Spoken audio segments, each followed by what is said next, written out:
آج کی رات شب معراج کی رات ہے۔ آج کی رات کیا ہوا ہر مسلمان کو پتہ ہونا چاہیے۔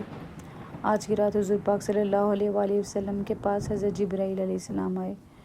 وہ ایک ایسی ہاتھ سواری پر آئے جس کا نام براق تھا۔ براق انتہائی تیز رفتار تھا، اتنا کہ جس حد تک اس کی نظر جاتی اس کا اگلا قدم وہیں پر ہوتا۔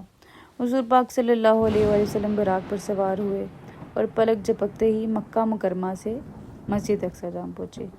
مسجد اقصی میں حضور پاک صلی اللہ علیہ وآلہ وسلم نے تمام انبیاء کرام کی امامت کروائی۔ امامت کے بعد حضور پاک صلی اللہ علیہ وآلہ وسلم کا معراج کا سفر یعنی آسمانوں کا سفر شروع ہوا۔ معراج کے سفر میں حضور پاک صلی اللہ علیہ وآلہ وسلم کی ملاقات مختلف انبیاء کرام سے ہوئی۔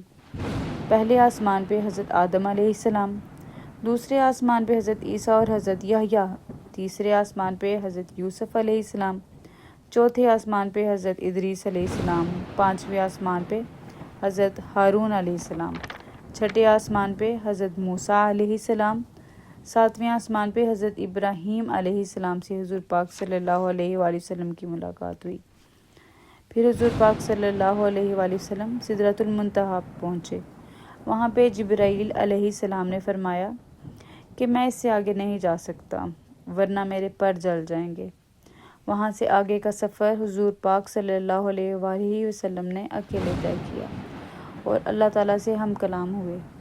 اللہ تعالیٰ نے اس مبارک رات میں حضور پاک صلی اللہ علیہ وآلہ وسلم کو 3 خاص چیزوں کا تحفہ دیا، جس میں پہلی چیز سورۃ بقرہ کی آخری 2 آیات، دوسری چیز یہ خوشخبری تھی کہ آپ کی امت میں سے اگر کوئی شرک نہیں کرے گا تو وہ بخشا جائے گا، اور تیسری خوشخبری تھی، تیسرا خاص تحفہ تھا 50 نمازیں۔ اللہ تعالیٰ نے 50 نمازوں کا تحفہ حضور پاک صلی اللہ علیہ وسلم کو دیا کہ اپنی امت کو یہ تحفہ دیجیے گا۔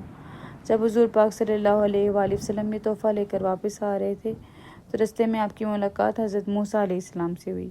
حضرت موسیٰ علیہ السلام نے کہا کہ آپ کی امت 50 نمازیں نہیں پڑھ سکتی، آپ اللہ تعالیٰ کے بارگاہ میں جائیں، اللہ تعالیٰ سے عرض کریں کہ اے اللہ اس کو کم کر دیں۔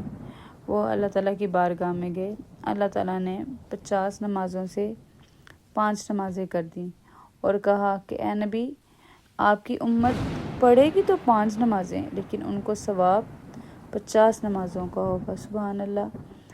یہ رات ہمارے لیے عبادت کی رات ہے۔ اللہ تعالیٰ ہمارے گناہوں کو معاف فرمائے اور ہماری عبادات کو اس رات کے صدقے قبول فرمائے۔ آمین ثم آمین۔